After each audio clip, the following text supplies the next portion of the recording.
बिजली के लिए पहले पैसे भरो, फिर अंधेरे में बैठो, शिकायत करो तो कोई सुनने वाला नहीं। यही है उत्तर प्रदेश की प्रीपेड पीड़ित जनता की कहानी। और इसी मुद्दे को हथियार बनाकर सपा चीफ अखिलेश यादव ने योगी सरकार पर ऐसा हमला बोला है जो चुनावी साल से पहले यूपी की राजनीति में हलचल मचा सकता है। नमस्कार, मैं हूं कीर्ति और आप देख रहे हैं बी न्यूज नेटवर्क। आज हम बात करेंगे उस मुद्दे की जो लाखों यूपी वासियों की रोज की तकलीफ है।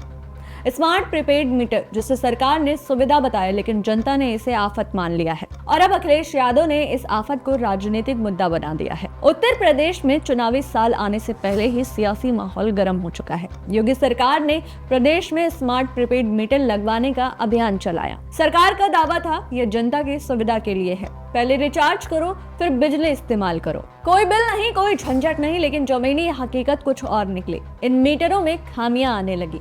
बैलेंस होने के बावजूद बिजली कट जाती है। शिकायत के लिए दफ्तर जाओ, घंटों लाइन लगाओ, ऑनलाइन शिकायत करो, कोई जवाब नहीं मिलता। इसी मुद्दे पर सपा के राष्ट्रीय अध्यक्ष और पूर्व मुख्यमंत्री अखिलेश यादव ने एक्स पर एक के बाद एक तीखे वार किए। उन्होंने एक नया शब्द गढ़ा। बीजेपी सरकार के कहर की वजह से यूपी में पीड़ित लोगों की एक नई श्रेणी बन गई है, जिसका नाम है प्रीपेड पीड़ित। अखिलेश यादव ने सवाल उठाया, जब बिजली कंपनियों को पैसा पहले ही मिल जाता है तो फिर जनता को क्यों परेशान किया जा रहा है।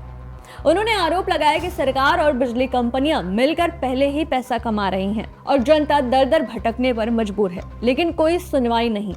अब जरा समझते हैं, अखिलेश का यह मामला सिर्फ बिजली तक सीमित नहीं है। ये 2027 के विधानसभा चुनाव की तैयारी का पहला बड़ा दांव है। पहली बात, प्रीपेड मीटर शहरी और ग्रामीण दोनों इलाकों में लगे हैं, यानी ये मुद्दा हर वर्ग को छूता है। दूसरी बात, अखिलेश ने पीडीए यानी पिछड़े, दलित और अल्पसंख्यक इस गठजोड़ में प्रीपेड पीड़ित को भी जोड़ दिया है।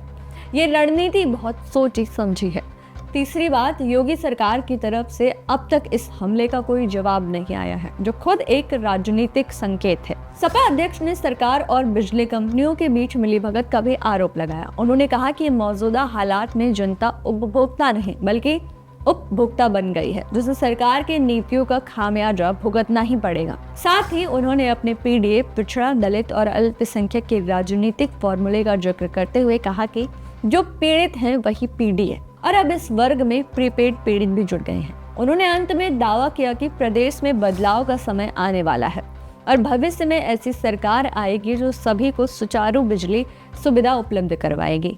वहीं इस मुद्दे पर प्रदेश की सियासत और भी गरमाने के आसार हैं। बिजली और स्मार्ट मीटर का सवाल आने वाले चुनावों में बड़ा राजनीतिक मुद्दा बन सकता है, जिस पर सत्ता पक्ष और विपक्ष के बीच आरोप प्रत्यारोप का दौर तेज होने की संभावना है।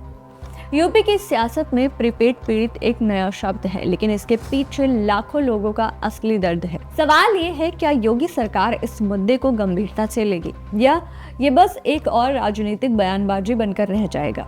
आप बताइए कमेंट में, क्या आपके घर में भी प्रीपेड मीटर लगा है? क्या आप भी प्रीपेड पीड़ित हैं? अभी के लिए फिलहाल इतना ही। हर छोटी बड़ी खबर हम आप तक लाते रहेंगे। देखते रहें बी न्यूज नेटवर्क्स। धन्यवाद। ब्रांड की विजिबिलिटी नहीं हो पा रही है, क्या करूं? और वेंडर चयन भी सही से नहीं हो पा रहा है। सर, सही अप्रोच मिले तो ब्रांड खुद बोलेगा, है ना भटाडिया एंटरप्राइजेस। ब्रांड विजिबिलिटी हो या सही वेंडर सिलेक्शन, समाधान एक ही है। भटाडिया एंटरप्राइजेस, 360 डिग्री आउटडोर विज्ञापन समाधान।